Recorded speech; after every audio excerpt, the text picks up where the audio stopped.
विद्यार्थियों एवं मित्रों, नमस्कार। मैं आर के चौरसिया आप सबों को अपने इस YouTube चैनल पर स्वागत करता हूं। आज के इस वीडियो लेक्चर में क्लास 12 मैथ के इंटीग्रल पार्ट यानी इंटीग्रेशन हम लोग देखने वाले हैं। तो आज के वीडियो में हम लोग पढ़ने वाले हैं इंटीग्रेशन, बेसिक इंटीग्रेशन देखेंगे। सबसे पहले इंटीग्रेशन के बारे में कुछ इन्फॉर्मेशन हम देख लेते हैं। इंटीग्रेशन का हिंदी होता है समाकलन, और समाकलन को दो पार्ट में बांट करके स्टडी किया जाता है, अनिश्चित समाकलन और दूसरा है निश्चित समाकलन। और निश्चित समाकलन को इनडेफिनिट इंटीग्रेशन और निश्चित समाकलन को डेफिनिट इंटीग्रेशन कहते हैं। अब देखिए समाकलन होता क्या है। समाकलन यानी integration is the inverse process of differentiation. देख लेते हैं इसका डेफिनेशन क्या है। समाकलन जो है किसी फलन का अवकल गुणांक ज्ञात करने की व्युत्क्रम, अवकल गुणांक ज्ञात करने की व्युत्क्रम यानी विलोम प्रक्रिया को समाकलन इंटीग्रेशन कहते हैं।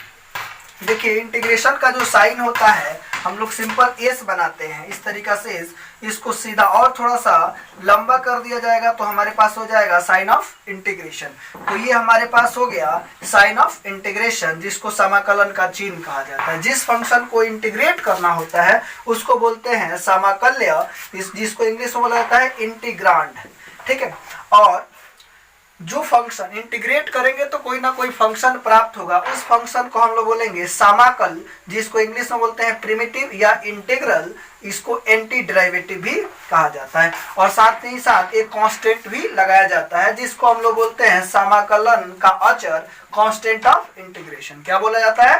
Constant of integration. अच्छा, समाकल ज्ञात करने की जो प्रक्रिया है, समाकल्य से समाकल ज्ञात करने की जो प्रक्रिया है उसको बोला जाता है समाकलन इंटीग्रेशन बोला जाता है।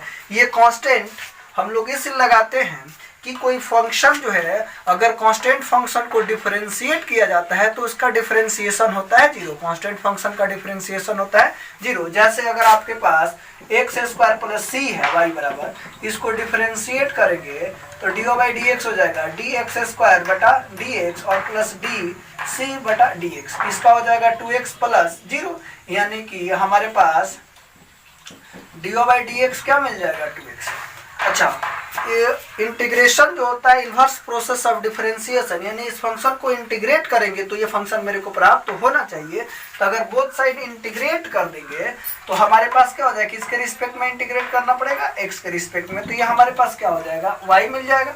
अब देखिए यहाँ से हम लोग चाहें तो d by d x is equal to 2x, तो यहाँ से हम लिख सकते हैं d y is equal to 2x dx। अब इसको बोथ साइड इंटीग्रेट करेंगे तो ये हो जाएगा डी वाई को इंटीग्रेट करते हैं तो y, और ये देखिए x के रिस्पेक्ट में तो 2 कांस्टेंट है तो बाहर, और x का इंटीग्रेशन कर देंगे x के रिस्पेक्ट में। और देखिए 2 और x का डिफरेंशिएशन है x स्क्वायर बाई 2, तो 2 से 2 कैंसिल आउट और प्लस में होगा c, तो y बराबर क्या हो जाएगा? x square plus c।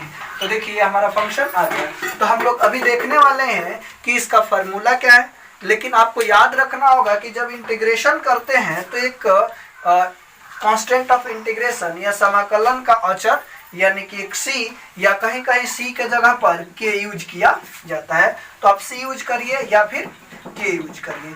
इसके बाद हम लोग देखने वाले हैं इंटीग्रेशन से रिलेटेड बहुत सारे फार्मूले को। तो आप वीडियो को पॉज करके सबसे पहले आप इसको नोट कर लीजिए। फंडामेंटल इंटीग्रेशन फार्मूला, यदि आपको x के पावर n dx इसको इंटीग्रेट करना होगा तो पहले पावर में एक जोड़ेंगे, तो पावर में एक जोड़ेंगे तो n प्लस 1 और पावर से भाग दे देंगे और एक कांस्टेंट लगाएंगे c। ठीक है। फॉर एग्जांपल अगर x के पावर 10 dx इसको इंटीग्रेट करना होगा तो सबसे पहले x के पावर में एक जोड़ेंगे और पावर से भाग दे देंगे और प्लस कांस्टेंट लिखेंगे, तो हो जाएगा x के पावर 11 बाई 11 प्लस c। ठीक है।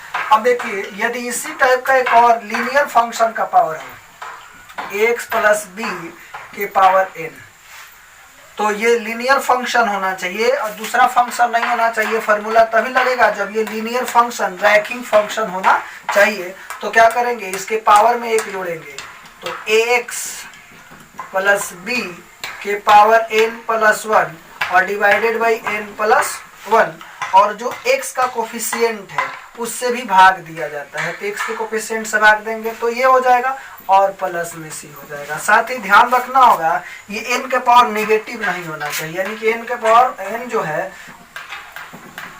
है वो माइनस में नहीं होना चाहिए, n का मान -1 नहीं होना चाहिए। ठीक है, तो यहाँ से क्या मिल रहा है, अगर लिखना चाहिए तो लिख सकते हैं a 1/a और ax प्लस b के पावर n प्लस 1 और by n plus 1 plus c। आप इस तरीका से भी लिख सकते हैं या इस तरीका से भी लिख सकते हैं। यदि आपके पास दूसरा फंक्शन कोई है, इंटीग्रेशन ऑफ 1/x dx, तो इसका इंटीग्रेशन हो जाता है log x प्लस c, क्योंकि log x का डिफरेंशिएशन 1/x होता है, तो 1/x का जो इंटीग्रेशन होगा वो log x हो जाएगा। अब देखिए यहाँ से अगर 1/x प्लस b हो, x प्लस b, तो यहाँ से इसको अगर इंटीग्रेट करना होगा x के रिस्पेक्ट में, तो ये हो जाएगा log mod x plus b, और इसका जो कोफिशिएंट है उससे भाग देना पड़ेगा, तो ये क्या हो जाएगा a हो जाएगा, x के कोफिशिएंट से भाग देना पड़ेगा, तो a का कोफिशिएंट क्या है, a है, इसलिए यहाँ पर भाग दे दिया गया और प्लस में लिखेंगे c। अब इन दोनों का एक एक एग्जाम्पल हम लोग देखते हैं। जैसे इसका अगर एग्जाम्पल देखा जाए तो अगर लिखा हुआ है 3x प्लस 2 के पावर 5 और इसको इंटीग्रेट करना होगा, तो सबसे पहले x का जो कोफिशिएंट है उससे भाग भी देना पड़ेगा, तो यहाँ पर लिखेंगे 3x प्लस 2 के पावर 5 प्लस 1, और ये हो जाएगा 5 प्लस 1 और प्लस c, और साथ ही साथ जो x का कोफिशिएंट 3 है इससे भी भाग देना पड़ेगा, तो ये हमारे पास हो जाएगा 3x प्लस 2 के पावर 6 और डिवाइडेड बाई ये हो जाएगा 5 और 1 6 और 6 3 जा यानी कि 6 3 18 और प्लस में क्या हो जाएगा 6 हो जाएगा। ठीक है, तो ये हमारे पास इंटीग्रेशन हो गया। दूसरा अगर इसका एग्जांपल देखा जाए तो ये हो जाएगा इंटीग्रेशन ऑफ 1 बटा मान लेते हैं 7x प्लस 5 है और इसको इंटीग्रेट करना है, तो ये हो जाएगा आपका log mod 7x प्लस 5 और डिवाइडेड बाई x का कोफिशिएंट, x का कोफिशिएंट क्या है 7 और प्लस में क्या हो जाएगा c। आप इसको वीडियो को पॉज करके नोट कीजिए। फॉर्मूला हम लोगों के पास है √x dx, इसको इंटीग्रेट करना होगा, तो सबसे पहले हम लोग चाहें तो इसको लिख सकते हैं x के पावर 1/2 dx,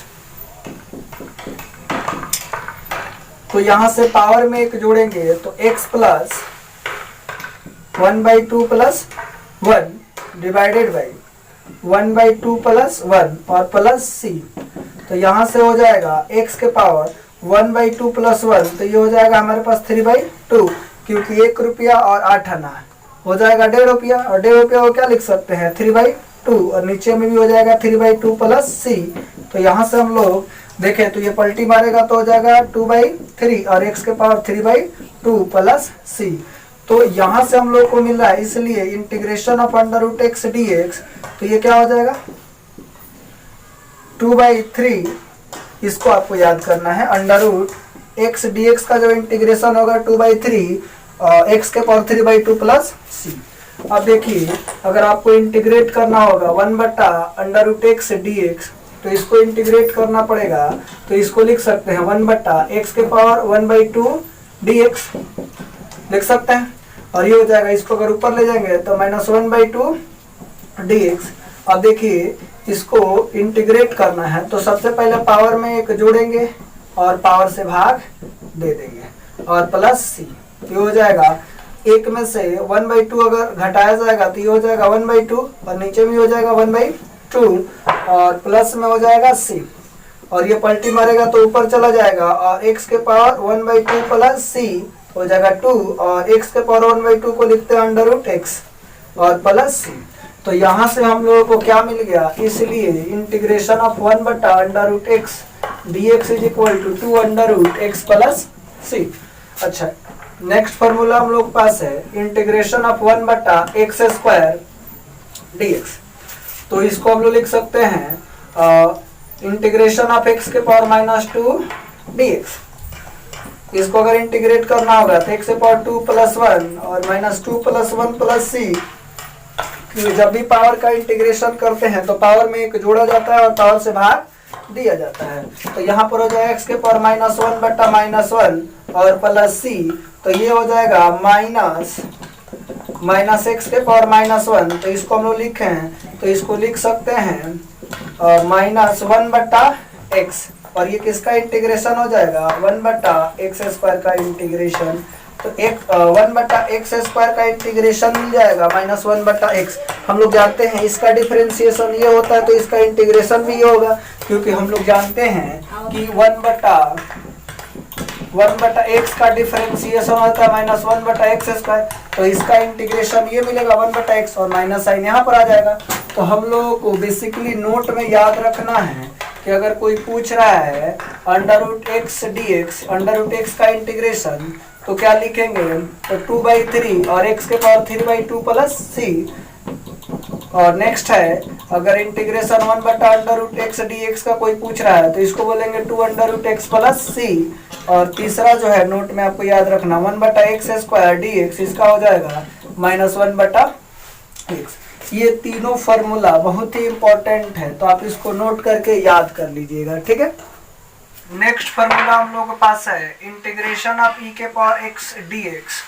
तो e के पावर x का इंटीग्रेशन e के पावर x प्लस c। उसी तरीका से इंटीग्रेशन ऑफ e के power ax plus b into dx होगा तो इसका भी इंटीग्रेशन हो जाएगा e के power ax plus b, e के पावर ax प्लस b। और कांस्टेंट x का जो कोफिशिएंट है तो a के कोफिशिएंट से भाग देना पड़ेगा और प्लस c, ठीक है।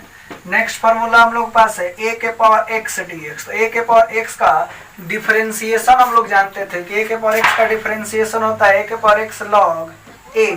उसी तरीका से अगर इंटीग्रेशन करेंगे तो log a गुणा हो रहा था तो यहाँ पर भाग में हो जाएगा a के पावर x बटा log a और प्लस में क्या हो जाएगा c।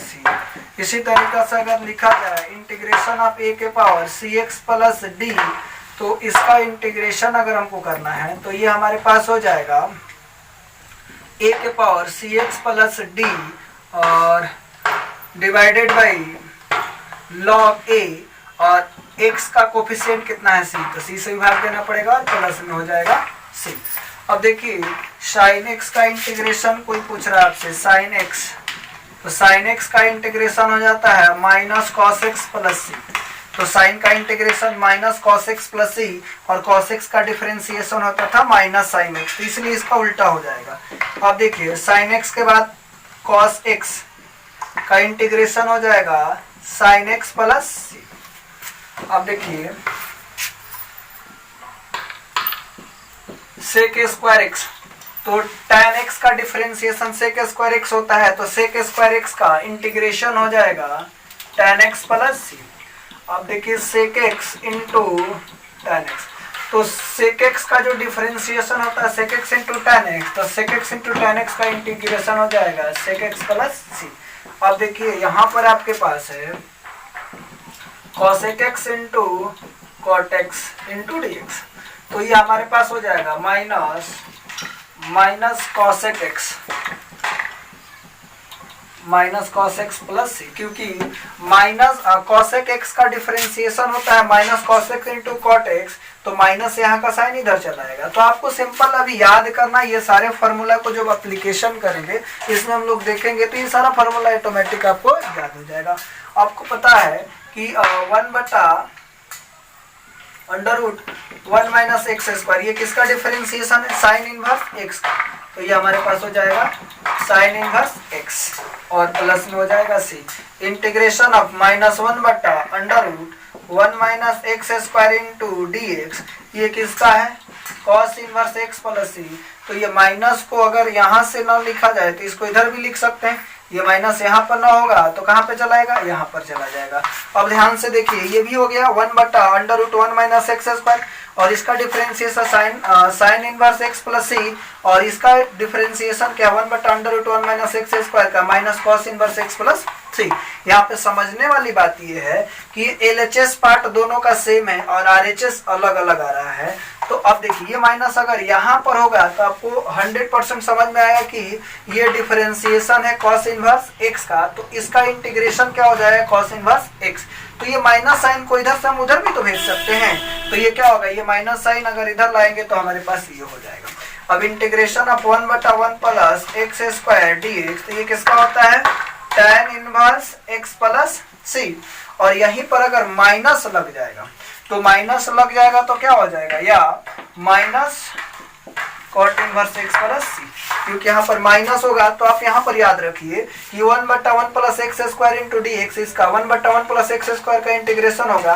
अब tan के टर्म में लिखिएगा तो प्लस लिखना पड़ेगा tan inverse x plus c, या minus cot inverse x plus c लिखना पड़ेगा।